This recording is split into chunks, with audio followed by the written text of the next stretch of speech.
And welcome back, everyone. It is Pet Talk time here on First News at Noon. And joining us this afternoon, no stranger to our newscast, Shojai. How are you? I'm enjoying this wonderful weather. Yes. You know, and the cats and the dogs are too. This is the time of year when the fur literally flies. And it's not the heat, it's not the temperature, it's the amount of sun that causes dogs and cats to shed.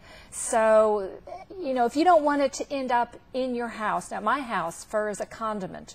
We just kind of deal with it. But if you want to keep your dog and your cat in good fur fettle, you're going to want to keep them well groomed. And it's a health issue too, because if you don't get all of that shed mess off of the pet, you're going to end up with mats that can cause, pulling, bruising, even hot spots on some of our really thickly furred pets. So I brought a couple of products here that I really like. All right. This one over here, this is the Easy Groomer. This one's new to me.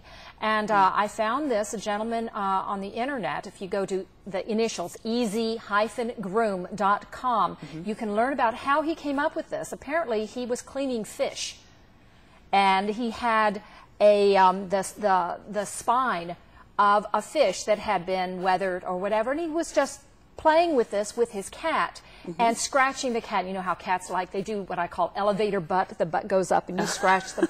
And all this fur was coming off. So he designed this based on that. It's under $10. It's a really economical way to do it, especially for cats. Very lightweight, works great on my dog, my German Shepherd as well, which are world famous shedders. I've got little drifts of black fur everywhere. This one actually is the champion as far as I'm concerned. This is the Furminator. Comes in different sizes. You can get it at pet product stores. This one I recommend, if you're going to groom your pet with this, do it outside. Okay. Because it will literally, with one stroke, you will have a drift of fur come off, even if you don't realize that your pet is shedding. This will really take, they advertise this will take off 90% of the shed fur, which means it's not in your house, your cat's not swallowing it, so you don't have fur balls, hair balls that you're stepping at on 2 in the morning barefoot, which are really kind of those nasty hot dog things. So find something that works for you. If your cat or your dog doesn't enjoy grooming, do it a little bit at a time. Start with what they like, maybe on the chest of a dog, how they like to have their tummy rubbed, their chest.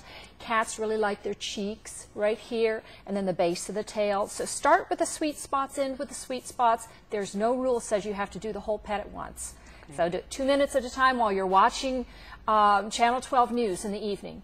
Every day for a week, you'll have them taken care of. All right. Sounds good. And does it kind of depend on the type of pet that you have, like the breed and things like that sometimes? I mean, my little cat, Saren, is a Siamese wannabe. She has short fur. She does shed, but she doesn't have the huge drifts. So what you can do with them, they're cat grooming gloves. Basically, you put the glove on, it has little rubber nubs. So you just pet the cat, that will pull off fur. Or you can take, now I don't think gentlemen can do this, but if you have old pantyhose, take the foot from an old pantyhose, slip it over your hand, pet your cat, that's going to pull a lot of the shed stuff off.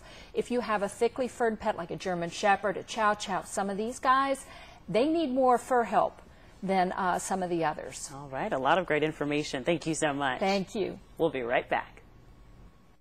Dayton Tire Sales.